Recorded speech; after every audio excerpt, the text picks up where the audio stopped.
Osmose est une installation de réalité virtuelle qui amène le participant à cheminer dans une nature de synthèse à l'aide de sa respiration et de la position de son corps. Par la magie de la technologie, il peut traverser la matière, s'aventurer dans un réseau de racines, se laisser glisser sur la surface d'un étang ou pénétrer dans un monde souterrain. Osmose explore la frontière qui sépare l'intérieur de l'extérieur et elle ouvre des passages entre les deux. Elle annonce métaphoriquement une nouvelle façon d'habiter la planète.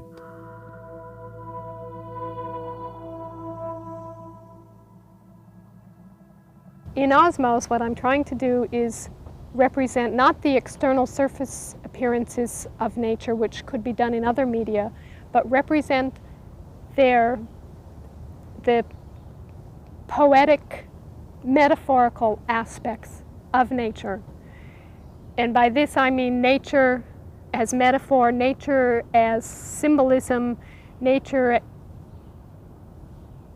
as correspondence with our own interior poetic selves. This is an area that has been explored for centuries by poets and artists and philosophers, and one who has inspired me greatly is the French philosopher Gaston Bachelard, who has written extensively about certain poetic elements of the natural world, such as roots, streams, trees, and he writes a lot about the relationship between physical exterior space and interior subjective space. And in fact, he suggests that if one goes deep enough within one's own self in terms of solitude, one will find those poetic elements of the natural world in terms of the external and the internal meet on a deep level. And Osmose is an exploration of many of these ideas.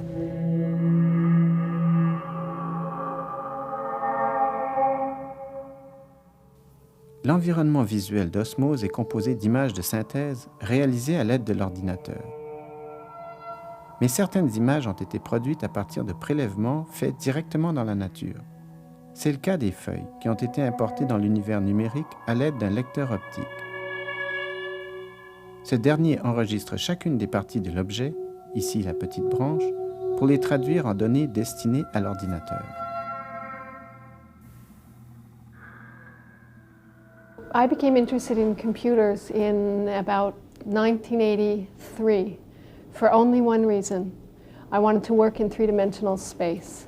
And as you can see from some of the paintings that we showed earlier, they were, in those paintings I was attempting to recreate an enveloping sense of space, which is very difficult on a two-dimensional picture plane. And what interested me in computers was that it might offer the potential of working in an enveloping virtual space.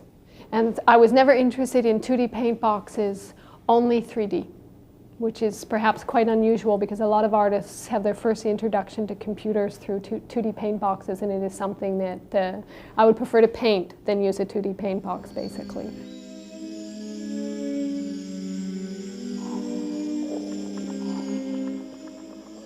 The blue painting that was done in '85 is an example of when I was really pushing the picture plane, trying to create an enveloping space full of strokes of light in flux. And in fact, I was very frustrated when I did that painting back in '85 because painting was no longer the medium to express that type of space.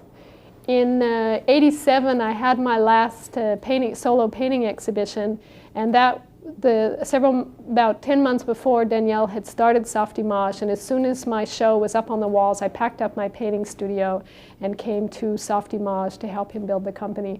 And in fact, I've never painted since.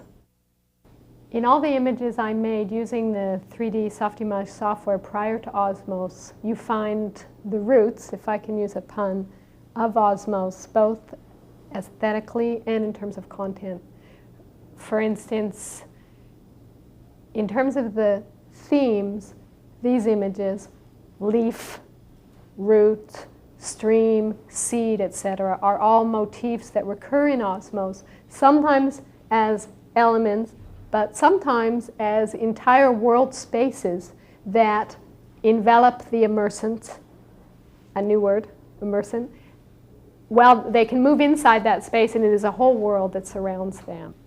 When I exhibit these still images, they're normally shown as large-scale light boxes, 4 by 5 or 5 by 6 feet. I exhibit them as light boxes because I want that luminosity. That luminosity is important for 2 reasons. One is the subject matter, that they are numinous with their own meaning, with their own interior meaning.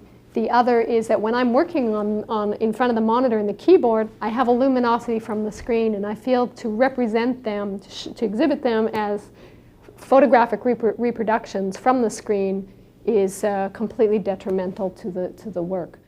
This whole series of still images made with the 3D software of Softimage was collectively entitled the Interior Body Series, and I think that that perhaps shows that even though they were all named after external elements in nature, root, leaf, seed, stream, etc., they were simultaneously about the human body, because that's what they were called collectively. So again, in doing these images, I ran into a limitation of the output media, because when these images are exhibited, they're exhibited as luminous, large light boxes, but the light boxes are 8 inches deep, they're heavy, they're still, and they're flat. And all of those aspects contradicted everything I was attempting to achieve in terms of the content and the aesthetics of the images. So because of that, I began a number of years ago I began reflecting on, well, how can I get past this limitation? And that's why virtual reality, immersive virtual reality, and I think it's important to distinguish that when I talk about VR, I'm talking about immersive VR, not the VR of the net or cyberspace or whatever. It's a full body immersion where you put on the helmet and you're physically immersed in that enveloping space. The medium of immersive VR became interesting to me because it offered the potential to not only work in that enveloping space, but to allow myself and the audience to actually enter into that space, to immerse themselves in that space and become participants rather than passive observers. And that's really why I became interested in working with the medium of VR.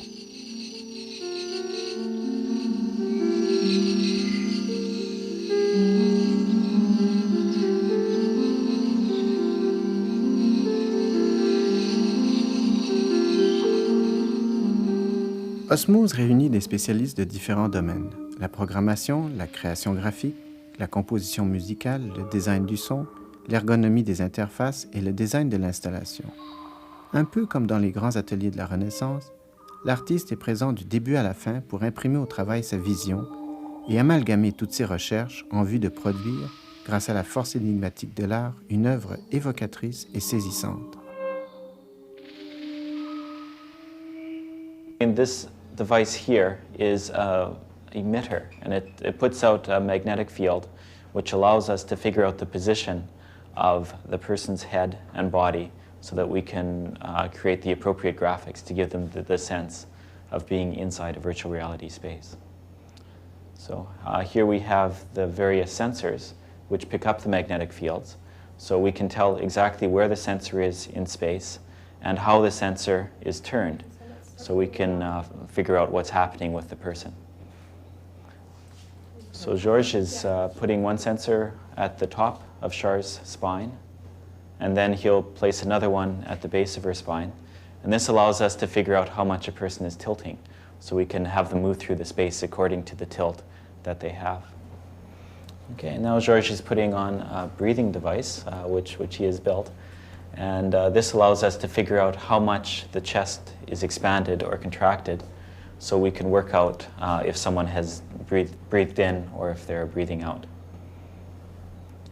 And the way the interface works is when you breathe in, you go up, and when you breathe out, you go down. And then in terms of the sensors, when you lean forward, did you already say that? Yeah. Okay, when you lean forward, you move through space, and then when you want to go faster, in fact, you bend your knees, and it's almost like skiing that part, and you go faster. So you can see here that this little gizmo, as I breathe in and out, it moves, and that's what's giving the information. Okay. Now the final piece of this is the head-mounted display, which, as you can see, is just a helmet. It's a little bit like a bicycle helmet with an extension on the front for all the electronics.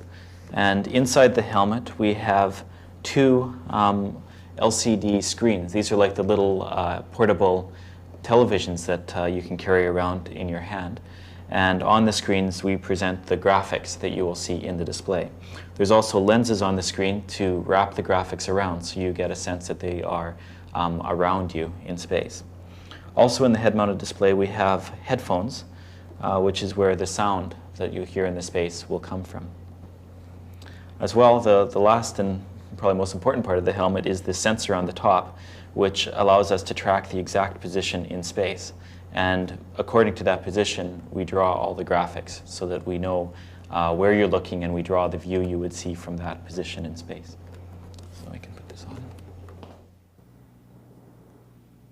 We spend most of our lives living in terrestrial space, which is horizontal and gravity bound. Osmose, which involves a virtual enveloping space, has very much been informed and inspired by a non-terrestrial space, which is the ocean. I began diving a few years ago and found that there are many aspects of diving which have proven to be very useful on many, many different levels for Osmose. One of these is the interface methods that I'm using in Osmose, which involve breath and balance. In the diving, breath and balance are both very, very important to the diver as a way of moving through that space. You do not have gravity, you have a lot of buoyancy, and it's through these two methods that you can move through the water. In this footage of me diving, when you breathe in, you go up. This is me actually with all this equipment on, and when I'm breathing in, I'm going up. And I'm tipping a little bit, in fact, because my weights aren't quite right, so this isn't the way an experienced diver would do it. And when you're breathing out, you go down. And you can see the way that I'm doing this, it's giving me buoyancy, coming down. And in Osmose, this is the primary method to move through the space, as well as when you tip forward, you go forward. When you lean back, you go back, etc. By using the interface methods of balance and breath, which are very intuitive and interior, I'm able to avoid using a joystick or a cyber glove and having the immersant point their way through space. And I think a lot of virtual reality creates an effect which is very disembodied, as if the person who is participating is in fact an I in that space and have no body at all. So by using breath and balance, I'm not only constantly drawing the immersant's attention back to their own body, reminding them that their physical body is essential in terms of how they experience the world, but also by using these techniques, I'm creating an effect, a deep subliminal effect, whereby through breathing they in fact become more relaxed. And this allows them to become more open and more receptive, which follows the ideas behind the whole piece and what the type of behavior I'm attempting to encourage in the piece.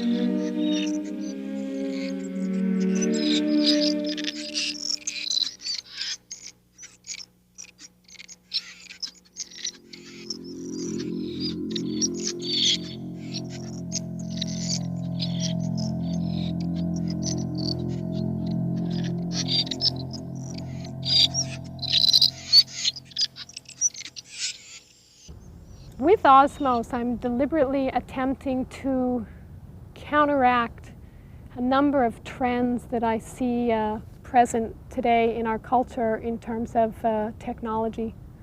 One of these is the idea that won't it be wonderful when we all merge with our computers and we become cyborgs, and that one day we'll be able to abandon our bodies and live on forever, et cetera, et cetera, et cetera. I see this whole notion as one which denies our physicality. It denies the fact that we are embedded in this quite marvelous physical world and that our bodies are in fact our experiential ground.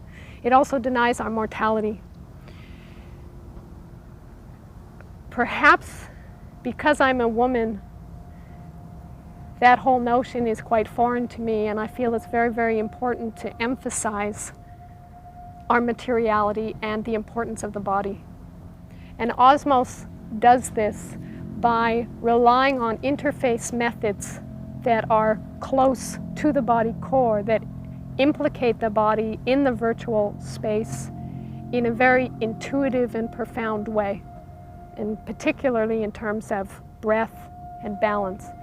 And these two methods, in fact, have a lot of philosophical implications that are very rich in terms of Zen meditation, of how working with one's breath makes one more aware of how we are interconnected with the physical world in terms of breathing in, breathing out, how when we become more centered in terms of balance, we become more receptive to the world, et cetera, et cetera, et cetera. So these are very rich ideas that are centuries old, that have all played a role in terms of this project.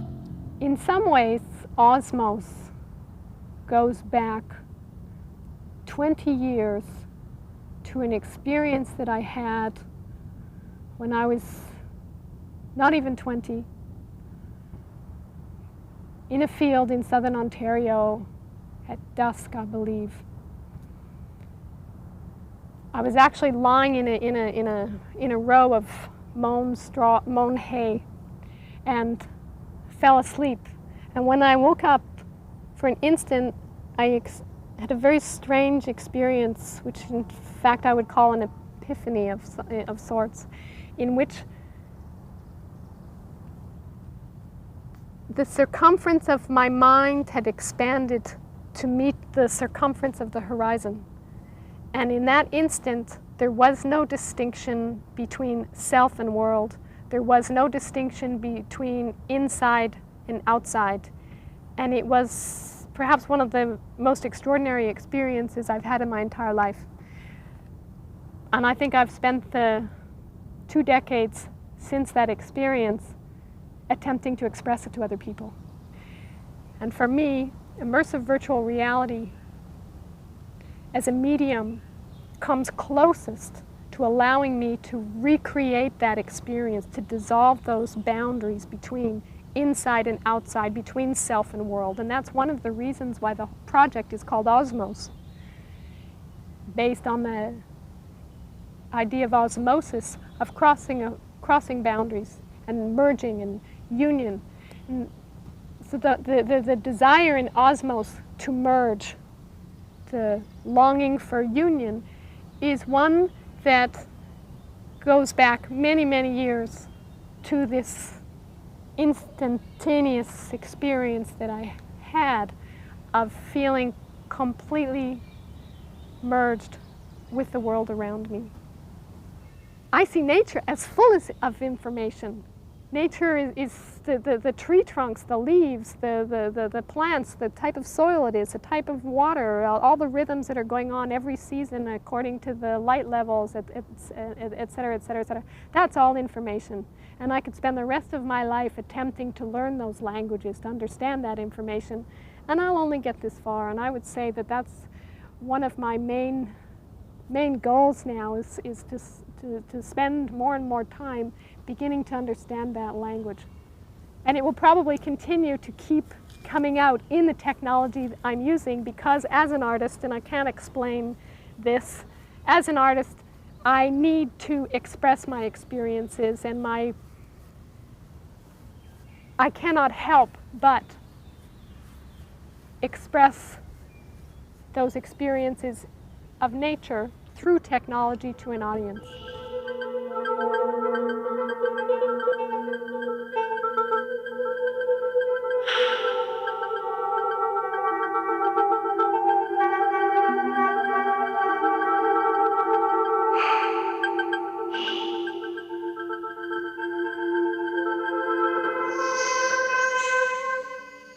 Osmose est une invitation à une nouvelle forme de voyage, une immersion contemplative qui nous conduit sur des rivages aux contours flous et ambigus et aux textures translucides. Cette traversée de monde imprégnée de fluidité vise à initier d'autres types de rapports avec la nature et la technologie, des rapports contrôlés par les déplacements subtils de notre corps et par notre respiration, avec toute sa puissance et sa fragilité.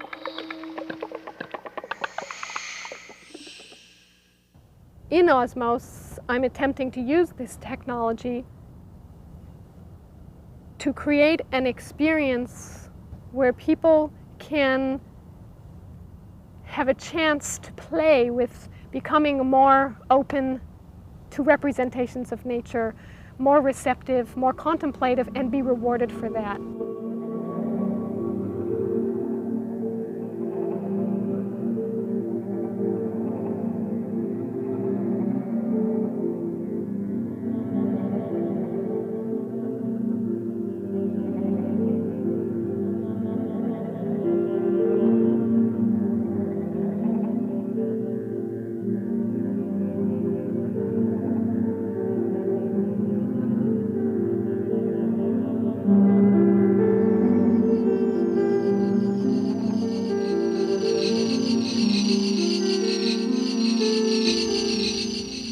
Another thing I should probably point out about why using technology such as this, which is very much a cutting edge of our culture in terms of high technology that was developed by the military, etc., to express ideas about nature, is because the very character of immersive VR as a medium in which one can kinesthetically experience conceptual models about the world and how we relate to the world allows me to begin to explore how